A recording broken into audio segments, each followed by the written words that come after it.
10 വരെ എല്ലാ ദിവസവും 3 പ്രാവശ്യം വെച്ച് ഒരു മനുഷ്യൻ ഇനി ഞാൻ പറയാൻ പോകുന്ന ദുആ പറഞ്ഞാൽ അവനിക്ക് കിട്ടുന്ന പ്രതിഫലം എന്ന് പറഞ്ഞാൽ അവനിക്ക് ഈ വർഷം തന്നെ ശൈത്വാന്റെ ഷർറിനെ തൊട്ടുള്ള കാവലുണ്ടാകും. പിശാചി ബാധ അവന് കേൾക്കൂല, വസുവാസു രോഗം ഉണ്ടാവില്ല, ഒരുപാട് ഖൈറാത്തുകൾ അവൻ്റെ ജീവിതത്തിൽ ഉണ്ടാകും.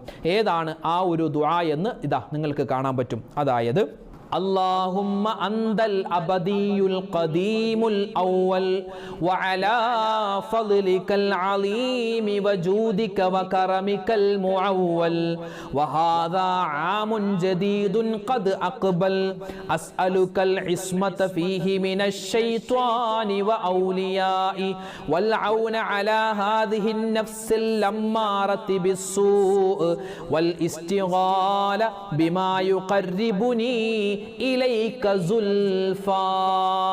മുഹറം 1 മുതൽ 10